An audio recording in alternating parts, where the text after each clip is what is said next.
গল্পের সওদাগর চ্যানেলে আপনাদের সবাইকে স্বাগতম।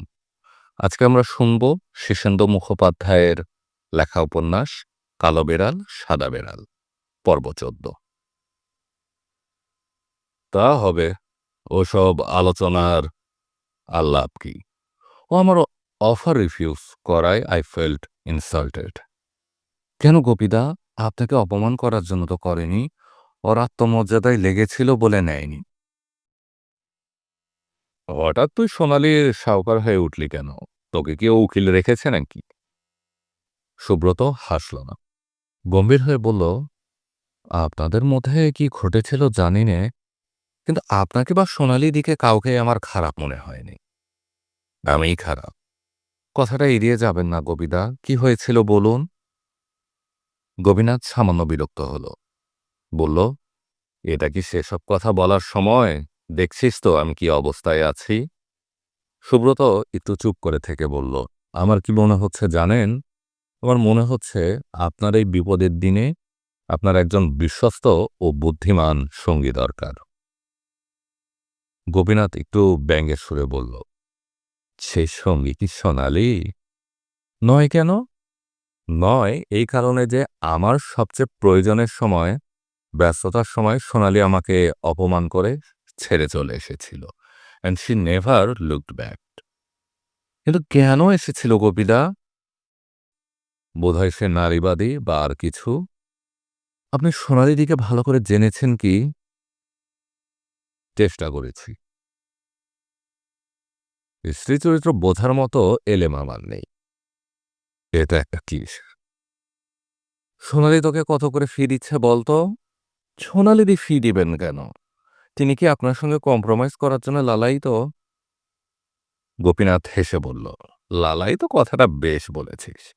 না হয় মানলাম সে লালায়িত নয়, কিন্তু তুই হামলা চালাচ্ছিস কেন? আপনার কথা ভেবে। আমার কথা বেশি ভাবিস না, দুঃখ পাবি। আমাকে খরচের খাতায় ধরে না। সেটা পেরে উঠছি না। ছোটবেলা থেকে আপনাকে দেখে আসছি, আপনি আমার আইডল ছিলেন। গোপীনাথ একটু গম্ভীর হয়ে বলল, তুই আমার ভালো চাস জানি, কিন্তু সোনালির সঙ্গে আমাকে আর জুড়বার চেষ্টা করিস না। কারণ স্বামী হিসাবে আমি কোনো মেয়েরই যোগ্য নই। মেয়েদের একটা পারিবারিক জীবন চায়, কিন্তু তাদের কিছু সেন্টিমেন্টাল চাহিদা থাকে, যেটা একেবারেই অন্যায্য নয়। কিন্তু আমি ভেবে দেখেছি ওসব আমার দ্বারা হওয়ার নয়। কিছু মানুষ থাকে যাদের ঘরে সেট করা যায় না, তারা অ্যাডজাস্টমেন্টে আসতেই চায় না। সুব্রত হেসে বলল, যার নিজের সম্পর্কে অ্যাসেসমেন্ট এত ক্লিয়ার কাট, সে তো ইচ্ছে করলে এ অসুবিধেটাকে তো টপকে ফেলতে পারে। গোপীনাথ একটা দীর্ঘ নিঃশ্বাস ফেলে বলল, পারলাম কই? একটু চেষ্টা করলে পারতেন না? গোপীনাথ ম্লান হেসে বলল, তুই হয়তো জানিস না রে, সোনালির সন্দেহবাতিক ছিল সাংঘাতিক। তার ধারণা হয়েছিল আমার বিভিন্ন মেয়ে মানুষের সাথে সম্পর্ক আছে। তাই নাকি? হ্যাঁ, ইউরোপে একা ব্যাচেলর মানুষ থাকতাম, মহিলার সংসর্গ হয়নি বলি কি করে। কিন্তু সেগুলো প্রাক বিবাহ যুগে।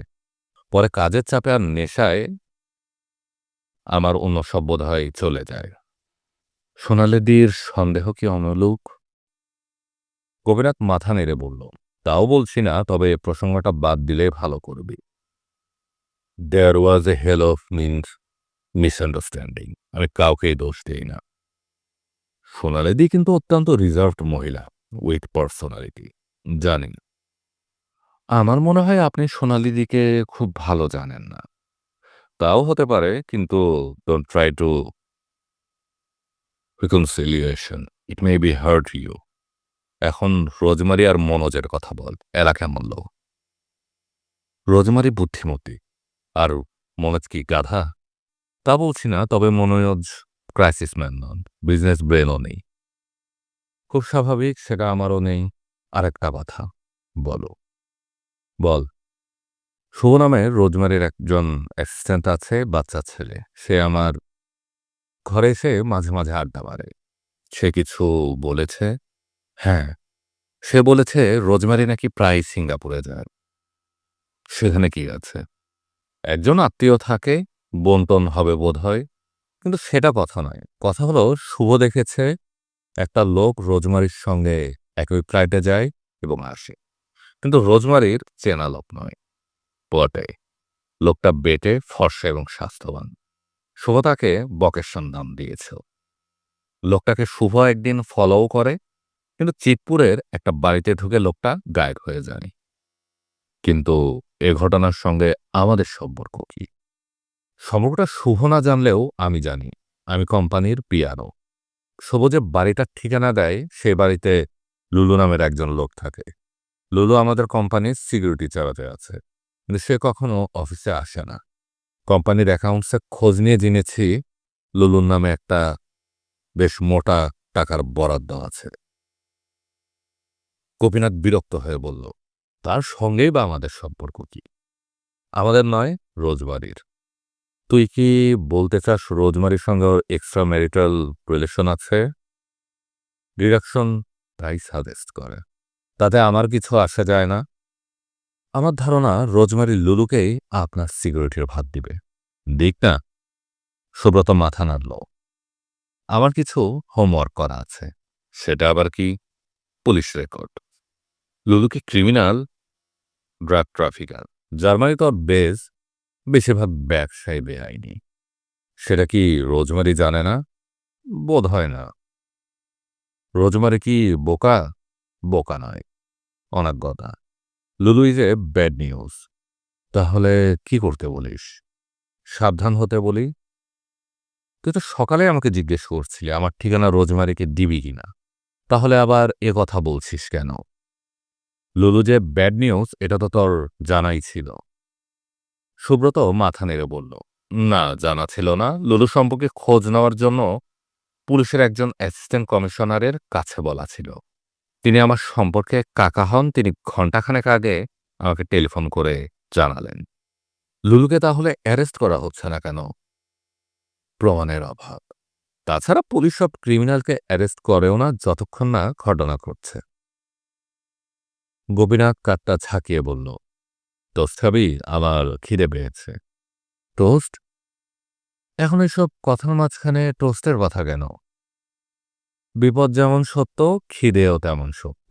কলা আর আপেল আছে, টোস্টের সঙ্গে মন্দ লাগবে না। সুব্রত একটা দীর্ঘ নিঃশ্বাস ফেলে বলল, আপনি খান, আমি খেয়ে এসেছি। গোপীনাথ উঠে গিয়ে টোস্ট সেকে মাখন লাগিয়ে নিল, সঙ্গে কলা আর আপেল। খেতে খেতে বলল, লুলু যে বা যাই হোক, রোজমারির ল্যাবরেটরির একটা অ্যাক্সেস আমার দরকার। কেন কবিতা? কোনো এক্সপেরিমেন্ট করতে চান? হ্যাঁ, and a vital one. Subrata কিছুক্ষণ চুপচাপ থেকে বললে, গোপীদা, আদরে যখন খুন হয়, অর্থাৎ যখন তাকে বিষ দেওয়া হয়, তখন আমি স্পটে ছিলাম, জানেন? গোপীনাথ অবাক হয়ে বলল, তাই নাকি? হ্যাঁ গোপীদা, আদরে যখন বিয়ারটা খাচ্ছিল, তখন আমি তার দিকেই চেয়েছিলাম। বলিসনি তো? বলে কি হবে, আমি কি তখন জানতাম যে বিয়ারে বিষ আছে? কে দিয়েছিল জানিস? যদি বলি জানি। জানিস? সত্যি জানিস? সুব্রত একটু হাসল।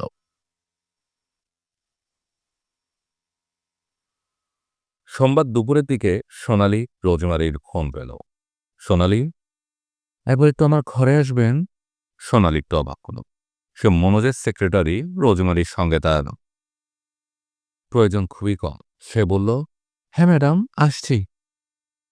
সোনালি একটা গোটা উইং পেরিয়ে আরেকটা উইংয়ে রোজমারির দফতরে পৌঁছাতে একটু সময় নিল, এবং এই সময়টুকু সে ভাবল। কয়েকদিন আগে মনোজ সেন তাকে ডেকে গোপীনাথ সম্পর্কে কিছু কৌতূহল প্রকাশ করে। তাতে সে মোটেও সন্তুষ্ট হয়নি, বিরক্ত হয়েছে এবং সেটা প্রকাশও করেছে। রোজমারি আবার সেই একই প্রসঙ্গ তুলবে নাকি? রোজমারির ঘরে যখন সে ঢুকল, তখন রোজমারির মুখে হাসি এবং আপ্যায়ন। সোনালি এই আনঅফিসিয়াল ভাবভঙ্গি পছন্দ করে না বসদের থেকে। রোজমারি পরিষ্কার বাংলায় বলল, বসুন সোনালি।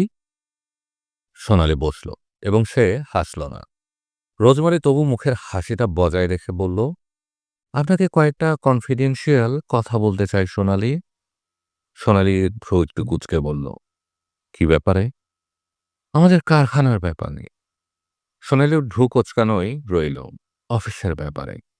কিন্তু সেটা আমাকে কেন? আমি তো সামান্য একজন কর্মচারী। রোজমারি তবু হাসি মুখে বলল, আপনার এই কারখানা সম্পর্কে অনেক কথাই জানা আছে। সুতরাং আপনি আমাদের ঘনিষ্ঠ কর্মচারীদের একজন। আমরা সম্প্রতি কিছু সমস্যায় পড়েছি। আপনি কি শুনবেন? ঠান্ডা গলায় সোনালি বলল, ইচ্ছে হলে বলুন। রোজমেরি একটা দীর্ঘ নিঃশ্বাস ফেলে গায়ে দিল। তারপর খুব ধীর গলায় বলল, আমরা যে অ্যালয়টা তৈরি করি সেটা সম্পর্কে আমাদের একটা ধারণা ছিল। বিভিন্ন অত্যাধুনিক ইন্ডাস্ট্রিতে অ্যালয়টা দরকার হয়। জানি ম্যাডাম, খুব সম্প্রতি এই অ্যালয়টা কোনো কারণে গুরুত্বপূর্ণ হয়ে উঠেছে। আমার কারখানা অনেকেই কিনে নিতে চেয়েছিল, আমরা দেইনি। আর আন্তর্জাতিক ক্ষেত্রেও আমাদের উপর নজর পড়েছে। আমরা বুঝতে পারছি না কি করব। আপনি তো জানেন আদ্রে মারা গেছে এবং ইন্টারপোলের একজন এজেন্ট সুধাকর দত্ত এসে আমাদের যথেষ্ট বিভ্রান্ত করে দিয়ে যায়। এসবই আমি জানি ম্যাডাম। এর একটা রিঅ্যাকশন হয়েছে সাক্ষী ইনকর্পোরেটেডেও। আপনি হয়তো জানেন না, সেখানকার একটা প্রজেক্টের চিফ সৌগত গোপীনাথ বসুকে অপহরণ করা হয় এবং খুন করার চেষ্টা করা হয়েছে। সোনালি চুপ করে রইল, তার বুক কাঁপছিল। রোজমেরি অত্যন্ত নরম গলায় বলল, আমি আপনাদের সম্পর্কের কথা জানি। গোপীনাথ আপনার প্রাক্তন স্বামী। সোনালি হঠাৎ মুখটা তুলল, আর দুটো চোখ ছলছল করছে এবং নিজেকে সংযত রাখতে পারছে না সে। সোনালি বলল, গোপীনাথের কি হয়েছে? রোজমেরি মাথা নেড়ে বলল, যতদূর জানি এখনো কিছু হয়নি। সোনালি একটা শ্বাস ছেড়ে চুপ করে রইল। রোজমেরি গলাটা আরো নরম করে বলল, সোনালি, আপনি জানেন কি গোপীনাথের বিপদ এখনো কাটেনি? আমি কিছুই জানি না ও কোথায় আছে। রোজমেরি মৃদু স্বরে বলল, বিশ্বস্ত সূত্রে জেনেছি গোপীনাথ বসু এখন কলকাতায় রয়েছেন। ভীষণ চমকে উঠল সোনালি। গত মাসখানেক যাবৎ সে প্রতি মুহূর্তে গোপীনাথের মৃত্যুর সংবাদ পাওয়ার আশঙ্কা করেছে। ঠিক বটে, গোপীনাথ এখন তার কেউ নয়, কিন্তু গোপীনাথ ছাড়া দ্বিতীয় কোনো পুরুষ সোনালির জীবনে কখনো আসেনি। হয়তো গোপীনাথই পুরুষ সম্পর্কে তার যাবতীয় আগ্রহকে নষ্ট করে দিয়ে আসছিল। একজন কঠিন আত্মসর্বস্ব কাজপাগল মানুষ ছিল গোপীনাথ। স্ত্রীর সম্পর্কে যার না ছিল ভাবাবেগ, না ভালোবাসা, না কোনো আগ্রহ। নিষ্ঠুর অধিসান্নে সে বরাবর এড়িয়ে গেছে সোনালীকে। বিদেশে একা সোনালীর দিন যে কিভাবে কাটত সেই জানে। গোপীনাথ সারা পৃথিবী চষে বেড়াত নিজের কাজে। গোপীনাথ সম্পর্কে আজ সোনালীর কোনো ভাবাবেগ নেই, ঠিক কথা, কিন্তু একটা স্মৃতি আছে। সুস্মৃতি না হলেও স্মৃতি। গোপীনাথের করুণ পরিণতি ঘটলে সে দুঃখ পাবে। সোনালী বলল, কলকাতায় কবে এলো? খুব সম্প্রীতি। বলে ও বলে চুপ করে গেল সোনালী। রোজমেরি নরম গলায় বলল, কলকাতায় এলেও তিনি যে রেহাই পাবেন এমন নয়। আপনি হয়তো জানেন না, বেশ কয়েকটা আন্তর্জাতিক মাফিয়া গোষ্ঠী তাকে খুঁজছে। কেন খুঁজছে? গোপীনাথ একজন মস্ত বড় বিশেষজ্ঞ। হয়তো আমাদের অ্যালয় সম্পর্কে সত্যিকারের বিজ্ঞানসম্মত সত্য ভাষণটা তিনিই করতে পারবেন। কিন্তু কেউ কেউ চায় না গোপীনাথ সেটা করুক। তাহলে কি হবে? রোজমেরি অত্যন্ত সমবেদনার গলায় বলল, গোপীনাথকে বাঁচানো দরকার। সোনালির সম্মতিসূচক মাথা নাড়ল, কিন্তু কিছু বলল না। রোজমেরি বলল, আমাদেরও একটু স্বার্থ আছে। আমরাও তার কাছ থেকে সত্যটা জানতে চাই। জানলে আমাদের অ্যালয় অনেক বেশি মূল্যবান হয়ে উঠবে। ও, সোনালির নিষ্পৃহ জবাব। শুনুন সোনালি, স্বার্থ থাকলে আমরা গোপীনাথের মতো একজন কাজের লোককে এমনি এমনি হারাতে চাই না। তাকে বাঁচিয়ে রাখার জন্য আমাদের কিছু করা উচিত। আপনিও কি তা চান না? সোনালি অভিভূতের মতো চেয়ে থেকে বলল, আপনি কি বলতে চাইছেন স্পষ্ট করে বলুন। আমরা গোপীনাথের ফ্ল্যাটের ঠিকানাটা জানি না। জেনে কি করবেন? তার সিকিউরিটির ব্যবস্থা করব। সোনালি হঠাৎ উঠে দাঁড়িয়ে বলল, এ ব্যাপারে আমি এখনই কিছু বলতে পারি না। ভেবে বলবেন। হ্যাঁ, তার আগে ঠিকানাটা উনি দিতে রাজি আছেন কিনা সেটাও আমার জানা দরকার। তবে তাই হোক। যদি গোপীনাথের সঙ্গে যোগাযোগ করেন তাহলে তাকে বলবেন রোজমেরি এই প্রস্তাব দিয়েছে যে তার সিকিউরিটি এবং মাসে ১,০০,০০০ টাকা বেতন দিতে আমরা প্রস্তুত। তিনি যদি আমার কনসার্নে কাজ করেন তাহলে আমরা কৃতজ্ঞ বোধ করব।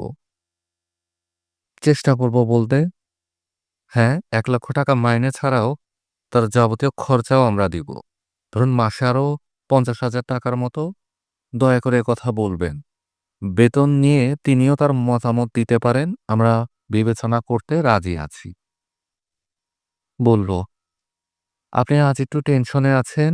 ঠিক আছে, আসুন, কাল কথা হবে। সোনালি সম্পূর্ণ একটা ঘরের মধ্যে নিজের ঘরে এলো। এমনকি যে লোকটা তার টেবিলের মুখোমুখি বসে তার জন্য অপেক্ষা করছিল, প্রথমে তাকে লক্ষ্যই করল না। সুব্রত বলল, কোথায় গিয়েছিলেন দিদি? আপনি কখন এলেন? মিনিট ৫ হবে। সোনালি নিজের চেয়ারে বসে নিজেকে সংযত করল। গোপীনাথকে সে ভালোবাসে না ঠিকই, কিন্তু উদ্বেগ আর উৎকণ্ঠা তাকে বড্ড কাহিল করে ফেলেছে।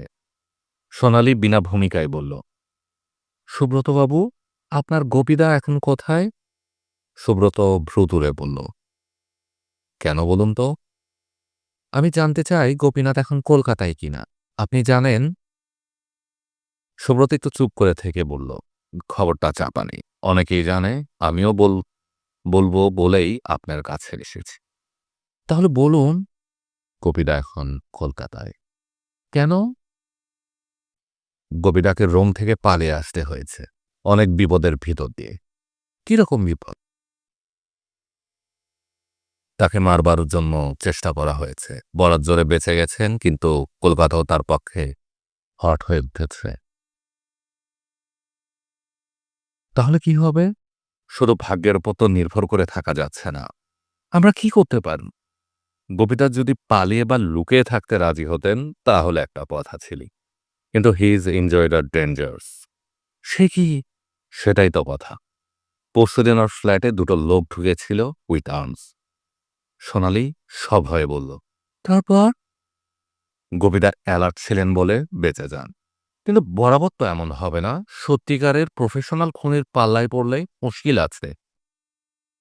সোনালি একটু চুপ করে থেকে বলল, রোজমেরা সিকিউরিটির ব্যবস্থা করতে চায়, চাকরিও দিতে চাইছে, মাসে ১,৫,০০,০০০ টাকা মাইনে, এবং সেটা নেগোশিয়েবল। সুব্রত একটু হাসল। কি জানি? জানেন? হ্যাঁ, রোজমেরি প্রস্তাবটা আমাকেই প্রথম দেয়। গোপীনাথ কি বলেছে? গোপীদা রাজি। রাজি? হ্যাঁ, তবে রোজমেরির সিকিউরিটির সম্পর্কে আমার সন্দেহ আছে। লুলু লোকটা ভালো নয়। লুলুকে? ম্যাডামের পেয়ারের লোক, ইন্ডাস্ট্রিয়াল অ্যালয়ের সিকিউরিটি ইনচার্জ। ও, লোকটা ভালো নয় কেন? লুলু মেবি ডাবল এজেন্ট। ডাবল এজেন্টের তো বিশ্বাস করা যায় না। হয়তো উল্টা পার্টির টাকা খেয়ে গোবিদাকে সেই খুন করে বসল। সোনালি শিহরিত হয়ে বলে উঠল, না না, তাহলে কিছুতেই লুলু নয়। আমিও তাই ভাবছি। কিন্তু ম্যাডামের লুলুর প্রতি খুব দুর্বলতা। উনি হয়তো লুলু সম্পর্কে কোনো বিরুদ্ধ কথা বিশ্বাসই করতে চাইবেন না। আমি সে কথা রোজমারিকে জানিয়ে দিতে চাই। কি বলবেন? বলবো গোপীনাথের সিকিউরিটির ভার আমরা নিব, লুলুকে এর মধ্যে আনা চলবে না। বলে দেখুন তাহলে। তার আগে গোপীনাথের সঙ্গে আমি কথা বলতে চাই। টেলিফোন তুলে নিন না, হাতের কাছে রয়েছে। সোনালি মাথা নেড়ে বলল, এখন নয়। কেন এখন নয়? I am feeling nervous. কেন সোনালিদি, নার্ভাস হওয়ার মতো কিছু আছে? বহুকাল সম্পর্ক নেই, হয়তো রিয়্যাক্ট করবে। একটা দীর্ঘ নিঃশ্বাস ফেলে সুব্রত বলল, কেন যে আপনাদের সম্পর্কটা এমন বিষে গেল কে জানে, অথচ দুজনই তো ভালো। আমি ভালো নই। কে বলল ভালো নন? আপনি খুব ভালো। তাই বুঝি? গোপীদাও ভালো। সোনালি চুপ করে রইল। সুব্রত একটু পরে বলল, গোপীদা এখন ফ্ল্যাটেই আছেন। আপনি ফোনটা করুন সোনালিদি। রোজমেরির প্রস্তাবটা ওকে দেব তো?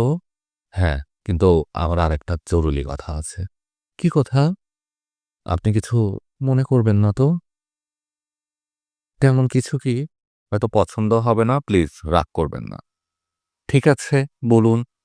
গোপীরা কিরকম বিপদের মধ্যে আছে তা তো বুঝতেই পারছে। পারছি। Is being hounded. হ্যাঁ, হাউন্ডেড বাই 100 ক্রিমিনালস। বুঝলাম। গোপীরা কিন্তু তবু একা থাকছেন। এই একা থাকাটা আমার পছন্দ হচ্ছে না। Lonely man is easy target. তাহলে কি করতে হবে? আমি চাই গোপীদার একজন সর্বক্ষণের সঙ্গী থাকুক। তাতে দুজোড়া চোখ, দুজোড়া কান এবং দুজোড়া হাত থাকবে। সোনালি অবাক হয়ে বলল, একজন গার্ড রাখলেই তো হবে। গার্ড? গার্ড কি ততটা অ্যালার্ট হবে? বেতনভুক কর্মচারী কি পারে বুক দিয়ে বাঁচাতে? তাহলে কে পারবে? গোপীদার কোনো আপনজন। গোপীদাকে ভালোবাসে এমন কেউ। সেটা আপনি। আমি? বলে হা করে চেয়ে থাকে সোনালি। আপনি সোনালিদি, আপনি ছাড়া কারো কথা ভাবা যায় না। আমি যাচ্ছি, আপনি ফোনটা করুন। সুব্রত চলে গেল। সোনালি বিস্মিত সর্বশান্তের মতো বসে রইল। কি অনায়াসে কথা বলে চলে গেল সুব্রত। কিন্তু কি সাংঘাতিক একটা ঝড় তুলে দিয়ে গেল তার বুকে। সোনালি আরো কিছুক্ষণ চুপ করে বসে রইল অভিভূতের মতো। তারপর দুর্বল হাতে টেলিফোনটা তুলে ডায়াল করল। টেলিফোনটা কানে নিয়ে শুনল ওপাশে রিং হচ্ছেন। রিং হয়ে যেতে লাগলো, কেউ ফোন ধরল না। ফোনের নো রিপ্লাই হলে ধরে নিতে হয় যে লোকটা ফ্ল্যাটে নেই অথবা ফোনটা খারাপ। ফোন খারাপ থাকার কথা নয়, থাকলে সুব্রত জানত। বাড়ি নেই এটাই ধরে নেওয়া ভালো।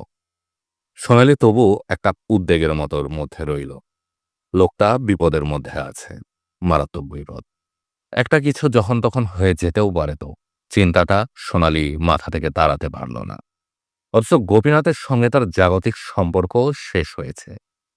তাকে নিয়ে মাথা না ঘামালেও চলে।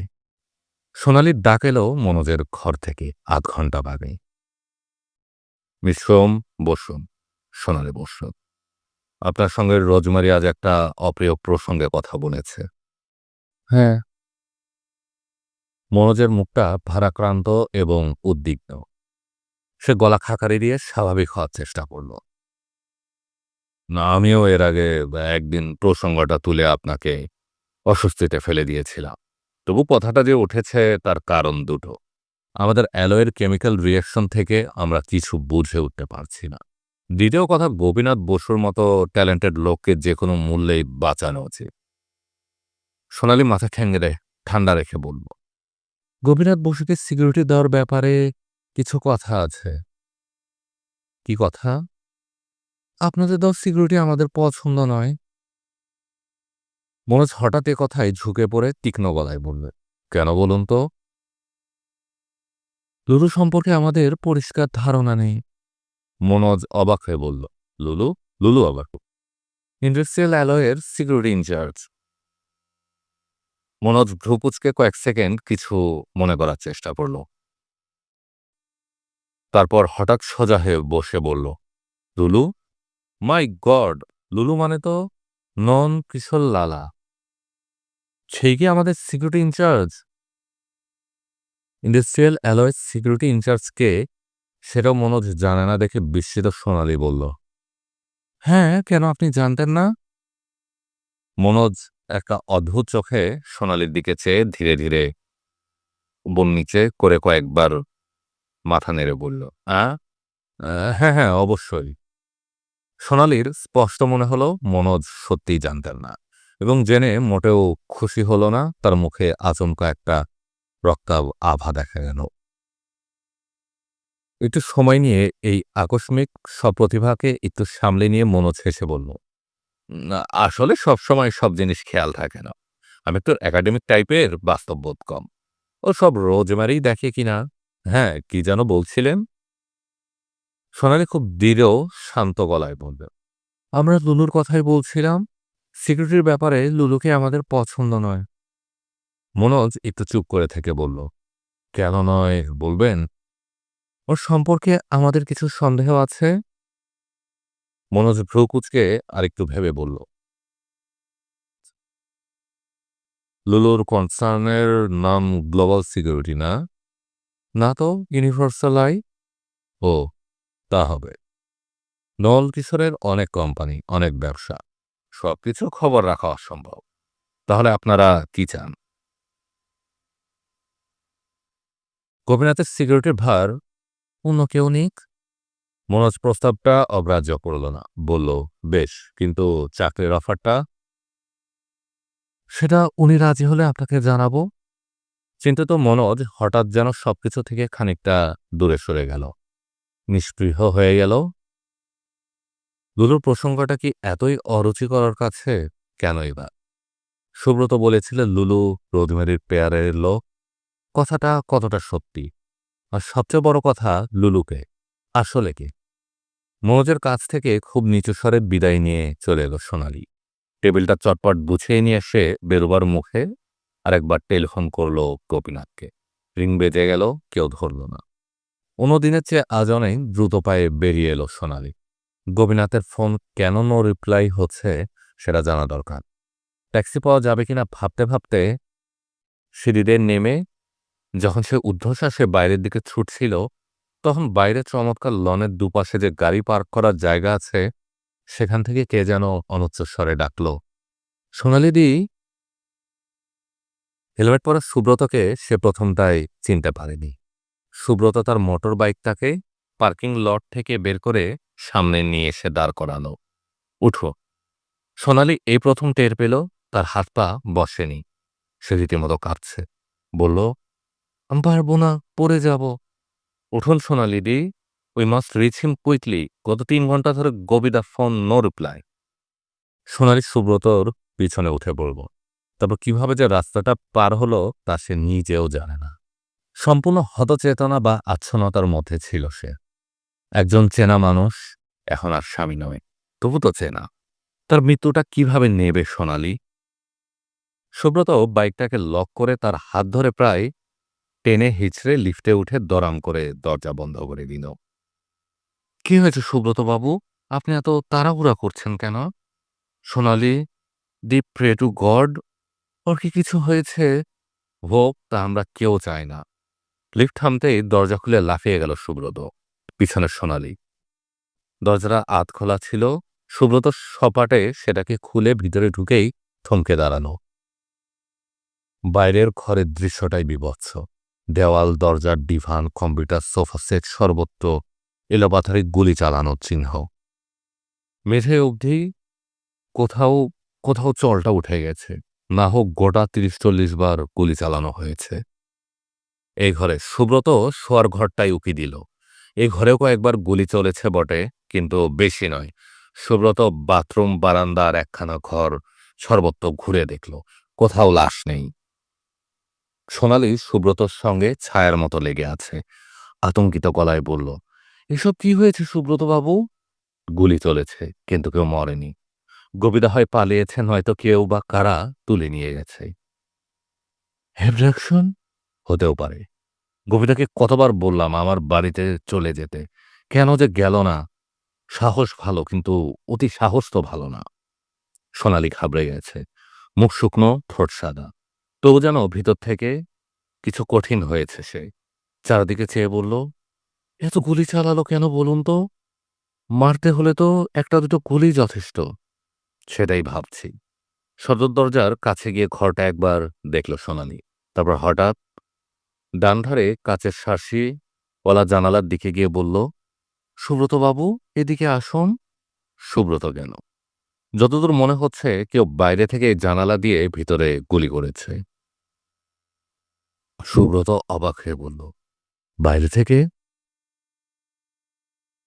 আপনারা শুনছিলেন শীর্ষেন্দু মুখোপাধ্যায়ের লেখা উপন্যাস কালো বেড়াল সাদা বেড়াল, পর্ব ১৪। পরবর্তী পর্ব শুনতে আমাদের গল্পের সওদাগর চ্যানেলে চোখ রাখুন।